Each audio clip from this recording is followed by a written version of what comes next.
सभी विद्यार्थियों को सुप्रभात। अपने इस YouTube चैनल पर आपका स्वागत एवं अभिनंदन। हाँ तो विद्यार्थियों, आज हम राजनीति विज्ञान विषय से महत्वपूर्ण प्रश्नों की प्रश्नोत्तरी देखने जा रहे हैं, जो सभी प्रकार की परीक्षाओं के लिए उपयोगी साबित होगी। हाँ तो विद्यार्थियों, शुरू करते हैं आज की प्रश्नोत्तरी। आज की प्रश्नोत्तरी का पहला प्रश्न है, भारत का संविधान प्रस्तावित किया गया। भारत का संविधान प्रस्तावित किया गया था। प्रश्न पूछा गया कि प्रस्तावित किया गया था। आपको 4 विकल्प दिए जाते हैं। 26 जनवरी 1950 ईस्वी, 26 नवंबर 1949 ईस्वी, तीसरा है 26 जनवरी 1949 ईस्वी और चौथा इनमें से कोई नहीं। तो भारत का संविधान प्रस्तावित कब किया गया था? तो इन 4 विकल्पों में से आपका विकल्प कौन सा होगा? यदि आपने विकल्प नंबर 2 चुना है 26 नवंबर 1949, तो आपका विकल्प सही है। तो भारत का संविधान प्रस्तावित किया गया था तो 26 नवंबर 1949 ईस्वी में। तो भारत का संविधान और लागू कब किया गया था? तो लागू किया गया था 26 जनवरी 1950 को। पूर्ण रूप से 26 जनवरी 1950 को हमारे देश का संविधान लागू हुआ था। इसका कुछ भाग 26 नवंबर 1949 को ही लागू कर दिया गया था। तो भारत का संविधान कब प्रस्तावित किया गया था? 26 नवंबर 1949 ईस्वी को। हाँ तो विद्यार्थियों, अब देखते हैं आज की कविज का दूसरा प्रश्न। दूसरा प्रश्न है, निम्नलिखित कथनों में से कौन सही है? तो आपको बताना है कि इन कथनों में से कौन सा कथन है जो सही है। तो देखिए, आपको जो कथन दिए जा रहे हैं, पहला कथन है, भारत एक नाम मात्र का राजतंत्र है। दूसरा, भारतीय संविधान अध्यक्षात्मक है। तो देखिए, इन कथनों में से कौन सा सही है? पहला कथन है, भारत एक नाम मात्र का राजतंत्र है, नाम मात्र का राजतंत्र है। दूसरा है, भारतीय संविधान अध्यक्षात्मक है। और तीसरा विकल्प है, भारत एक संसदात्मक प्रजातंत्र है। और चौथा है, भारत एक कुलीन तंत्र है। तो इन विकल्पों में से आपको देख के बताना है कि कौन सा कथन है वो सही होगा। तो विद्यार्थियों, यदि आपने विकल्प नंबर 3 चुना है, भारत एक संस्थात्मक प्रजातंत्र है, तो आपका उत्तर सही होगा, क्योंकि भारत एक संस्थात्मक शासन, भारत में संस्थात्मक शासन प्रणाली को अपनाया गया है। अनुच्छेद 74 और 75, अनुच्छेद 74 व 75 के अनुसार केंद्र में संसदीय शासन प्रणाली और अनुच्छेद 163 व 164 के अनुसार राज्य में संसदीय शासन प्रणाली के बारे में उल्लेख किया गया है। तो इस प्रकार से, यानी केंद्र में 74 अनुच्छेद 74 व 75 के अनुसार संसदीय शासन प्रणाली का उल्लेख किया गया है। तो इस प्रकार से भारत एक संसदात्मक प्रजातंत्र है। प्रजातंत्र है वो भी कौन सा प्रजातंत्र है? संसदीय प्रजातंत्र है भारत में। तो इस प्रकार से विकल्प नंबर 3 सही होगा। हाँ तो विद्यार्थियों, देखते हैं आज की क्विज का तीसरा प्रश्न। निम्नलिखित में से किसने दिसंबर 1946 को संविधान सभा में उद्देश्य संकल्प प्रस्तावित किया था? तो जो भारत के संविधान की उद्देशिका का आधार बना, तो इनमें से आपको बताना है कि किसने दिसंबर 1946 को संविधान सभा में, कहा संविधान सभा में, कब?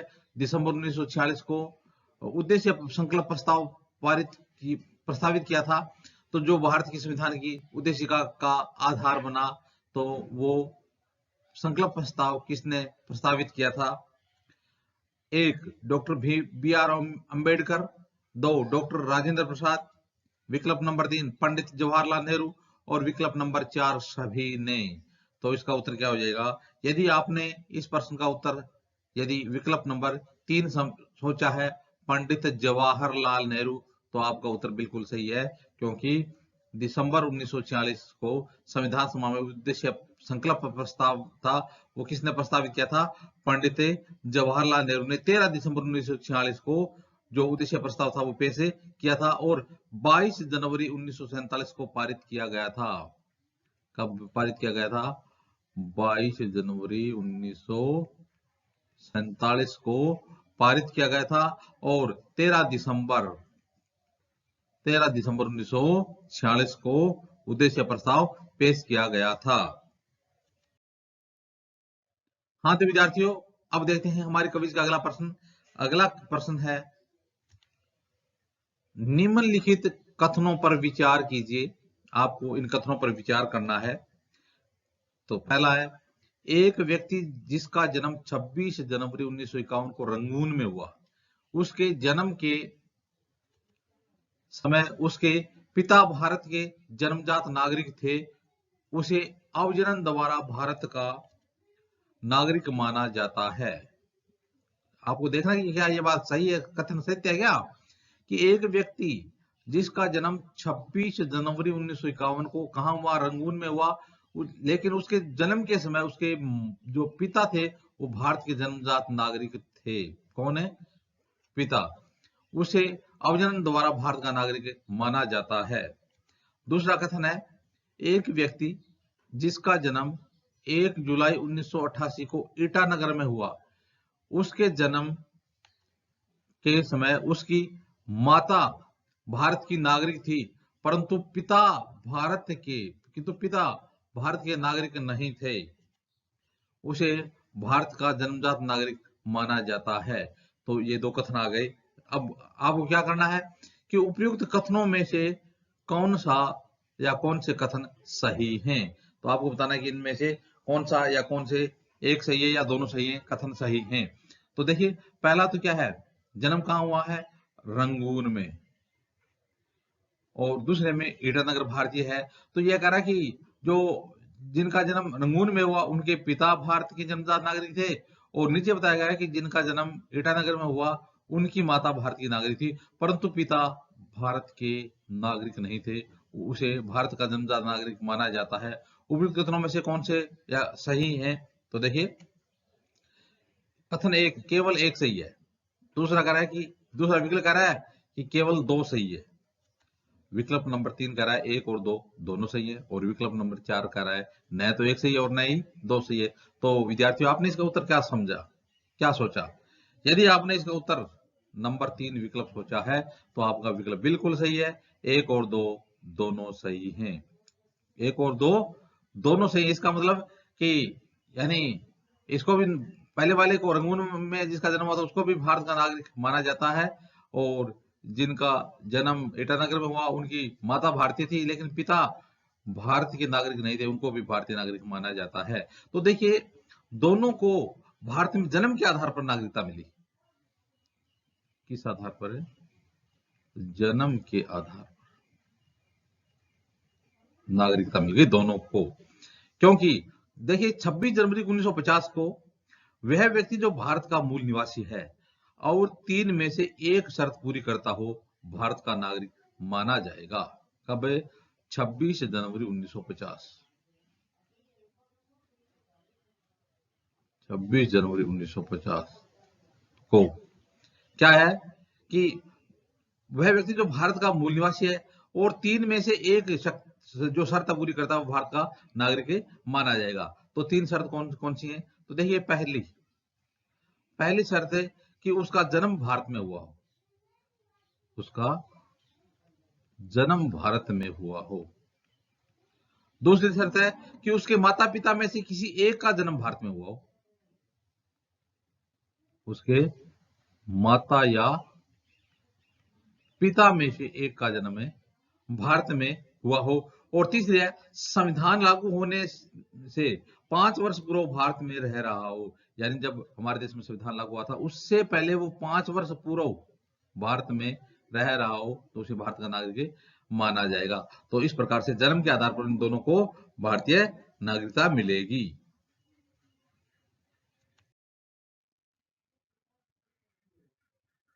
हाँ तो विद्यार्थियों, अब देखते हैं आज की प्रश्नोत्तरी का अगला प्रश्न। अगला प्रश्न है, निम्नलिखित कथनों पर विचार कीजिए। आपको कथन दिए जा रहे हैं उस पर फिर विचार करना है। कथन 1, भारत ने 15 अगस्त 1947 को डोमिनियन का दर्जा छोड़ा था। विकल्प नंबर 2, भारत की संविधान सभा द्वारा नया संविधान बनाने तक वर्ष 1935 के भारत सरकार और अधिनियम को संशोधित करके भारत का अंतरिम संविधान बनाया गया था। और तीसरा नंबर कथन है कि संविधान सभा मात्र संविधान गठन करने के लिए निकाय के रूप में ही कार्यरत रही, न कि भारत की अंतरिम संसद के रूप में। तो यह कह रहा है कि उपयुक्त में से कौन से कथन सही हैं। तो कह रहा है कि भारत ने 15 अगस्त 1947 को डोमिनियन का दर्जा छोड़ा था। क्या भारत ने 15 अगस्त 1947 को डोमिनियन का दर्जा छोड़ा था?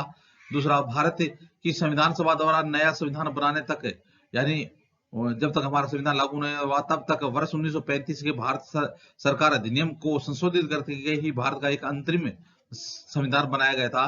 तीसरा जो कथन है, कह रहा है कि संविधान सभा मात्र संविधान गठन करने के लिए निकाय के रूप में ही कार्य कर रही थी, न कि भारत की अंतरिम संसद के रूप में। तो आपको बताने इसमें कौन सा कथन सही है। तो पहला कथन क्या है कि भारत ने 15 अगस्त 1947 को डोमिनियन का दर्जा छोड़ा था, तो यह तो गलत हो गया बिल्कुल, क्योंकि 1947 से 1950 तक भारत डोमिनियन स्टेट रहा था। तो भारत अधिराज्य की स्थिति 1947 से 26 जनवरी 1950 तक थी। डोमिनियन स्टेट की जो स्थिति थी वो 1947 से 26 जनवरी 1950 तक थी। अधिराज्य की स्थिति, डोमिनियन स्टेट की स्थिति या उपनिवेश की स्थिति थी, यानी अर्ध स्वतंत्र सत्ता। तो यह कथन तो क्या हो गया, गलत हो गया। दूसरा कहता है कि भारत की संविधान सभा द्वारा नया संविधान बनाने तक वर्ष 1935 के भारत सरकार अधिनियम को संशोधित करके भारत का अंतरिम संविधान बनाया गया, बिल्कुल सही है। 2 नंबर विकल्प सही है। चल तीसरा देखते हैं, संविधान सभा मात्र संविधान गठन करने के लिए निकाय के रूप में ही कार्यरत थी, न कि भारत की अंतरिम संसद के रूप में कार्य किया। तो यहाँ पर यह तो गलत हो गया। कह रहा है कि भारत की जो संविधान सभा थी उसने अंतरिम संसद के रूप में कार्य नहीं किया, जबकि भारत की संविधान सभा ने अंतरिम संसद के रूप में कार्य किया था। तो संविधान सभा ने संविधान बनाने व कानून लागू करने, संविधान बनाने व कानून लागू करने, संविधान बनाने व कानून लागू करने दोनों ही कार्य किए थे। तो इस प्रकार जो संविधान सभा को ही विधायिका बनाया गया था। तो इस प्रकार से अंतरिम संसद के रूप में भी संविधान सभा ने कार्य किया था। तो इसका उत्तर हो जाएगा विकल्प 1 और 3 से ये क्या, दूसरा है विकल्प 2 और 3 से ये क्या, तीसरा विकल्प ये सभी सही है, चौथा है केवल 2 सही है। तो इसका उत्तर कौन सा हो जाएगा, इसका उत्तर हो जाएगा 4 नंबर विकल्प, केवल 2 नंबर कथन है वो सही है। हाँ तो विद्यार्थियों, अब देखते हैं आज की प्रश्नोत्तरी का अगला प्रश्न। अगला प्रश्न है,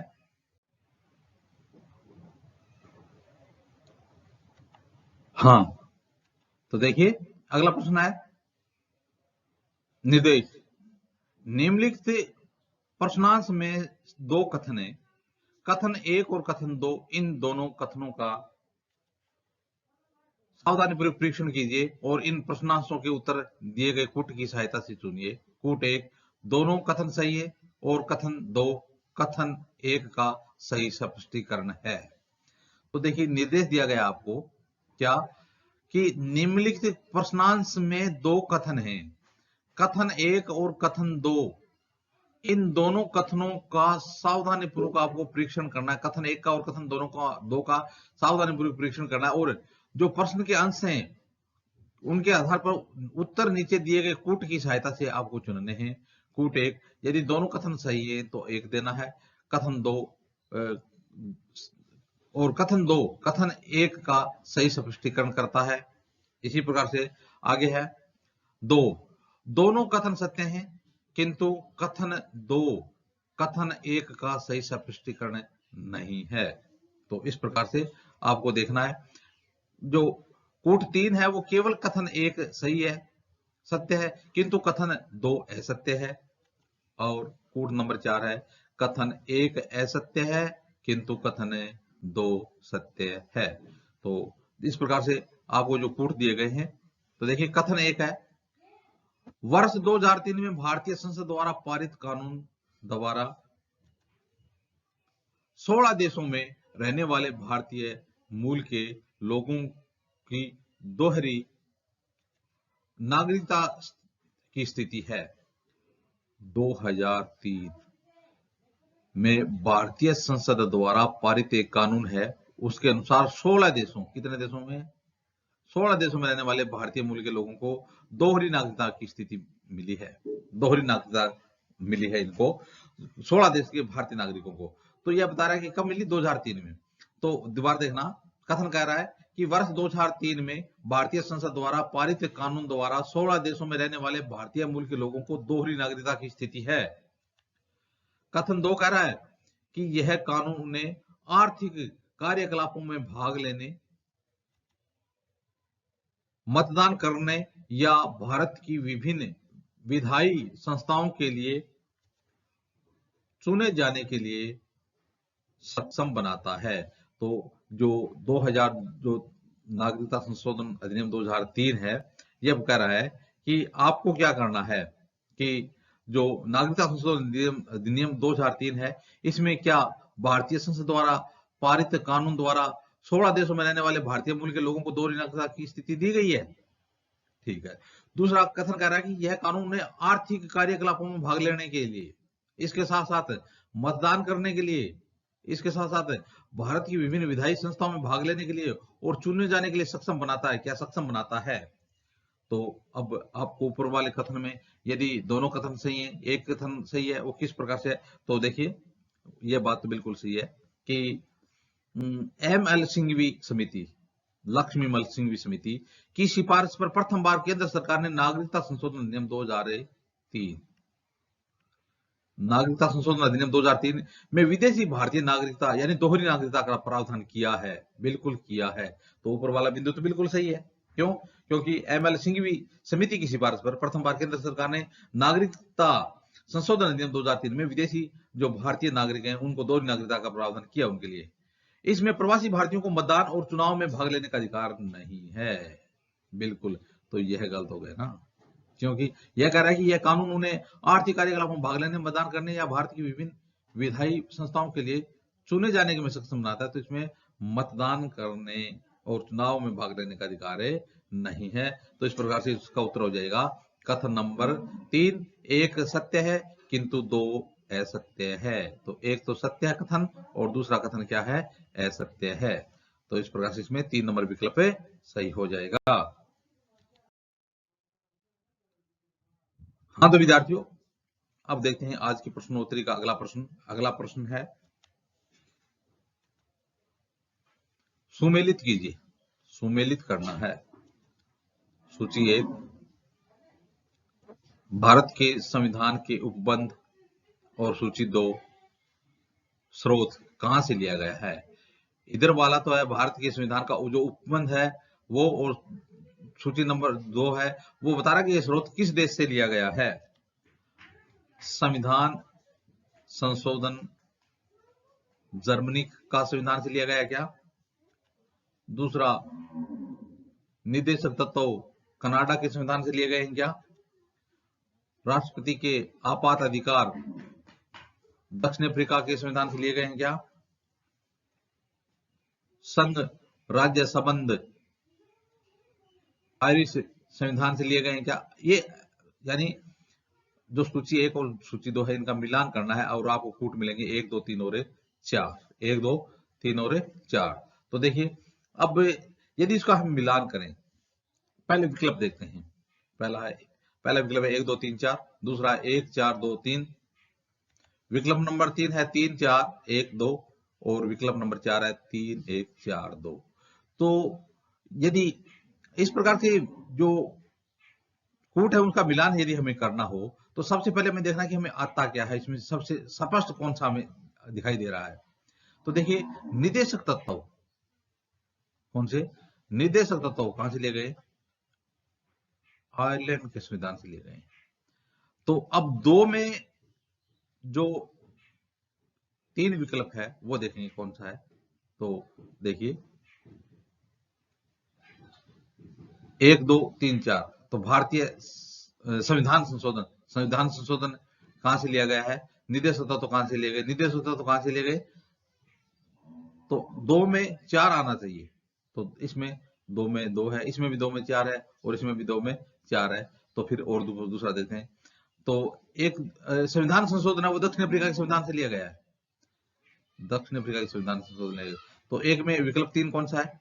एक में 3 है, 2 में 4 है। अब 3 में एक आ जाएगा, राष्ट्रपति के आपात अधिकार जर्मनी, और संघ राज्य संबंध 2 कनाडा। तो इस प्रकार से यदि संविधान संशोधन कहां से लिया गया है? दक्षिण अफ्रीका के संविधान से। निर्देशक तत्व आयरलैंड के संविधान से।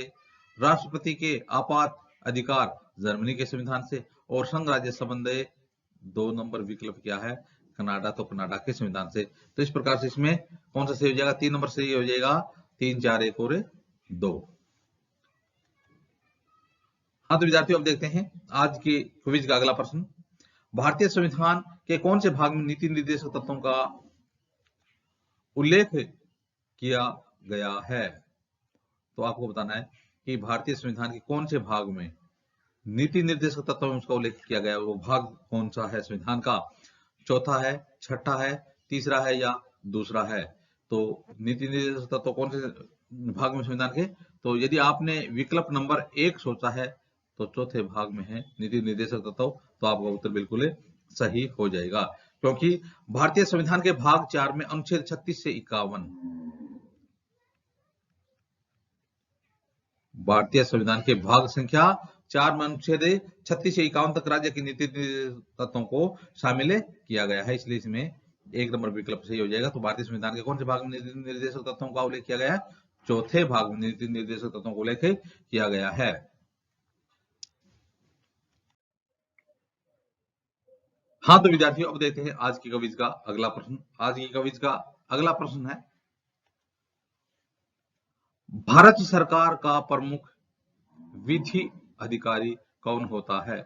भारत सरकार का, बहुत महत्वपूर्ण प्रश्न है, भारत सरकार का प्रमुख विधि अधिकारी कौन होता है?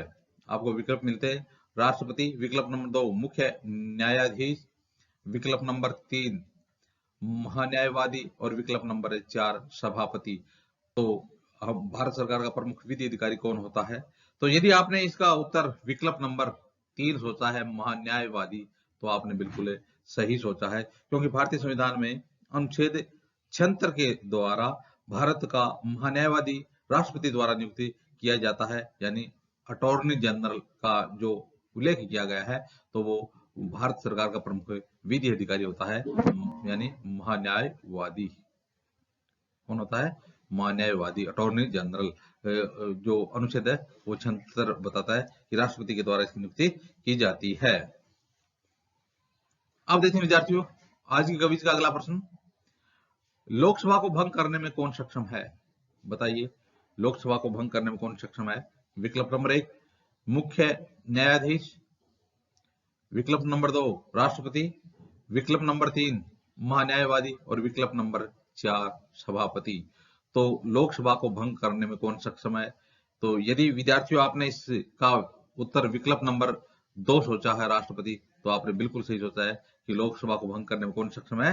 लोकसभा को भंग करने में राष्ट्रपति सक्षम होता है। किस प्रकार से? कि यदि लोकसभा में कोई दल स्थिर सरकार न दे पाए, कोई दल है वो स्थिर सरकार दे पाने में समर्थ नहीं है, या फिर नया चुनाव करवाना हो, लोकसभा का नया चुनाव करवाना हो, तो ऐसी स्थिति में क्या होता है कि राष्ट्रपति मंत्रिपरिषद की सलाह से लोकसभा को भंग कर सकते हैं। तो इस प्रकार से लोकसभा को भंग करने का में कौन सक्षम होते हैं? राष्ट्रपति। तो इसका विकल्प नंबर 2 सही हो जाएगा, राष्ट्रपति। हाँ विद्यार्थियों अब देखते हैं आज की क्विज का अगला प्रश्न, भारतीय संविधान का संरक्षक माना जाता है। तो आपको बताना है कि भारतीय संविधान का संरक्षक किसे माना जाता है? 1 महान्यायवादी, विकल्प नंबर 2 गृह मंत्री, विकल्प नंबर 3 कानून मंत्री और विकल्प नंबर 4 है न्यायपालिका। तो विद्यार्थियों यदि आपने इस प्रश्न का उत्तर यानी भारतीय संविधान का संरक्षक, इसका उत्तर आपने विकल्प नंबर 4 माना है न्यायपालिका, तो बिल्कुल आपने सही सोचा है कि भारतीय संविधान का संरक्षक न्यायपालिका होती है। कौन होती है? न्यायपालिका। तो इस प्रकार से आज हमने राजनीतिक विज्ञान के महत्वपूर्ण प्रश्नों की एक क्विज देखी। आगे आने वाले वीडियो में भी इसी प्रकार से क्विज देखते रहेंगे। आप भी अपने YouTube चैनल के साथ बने रहिए। धन्यवाद।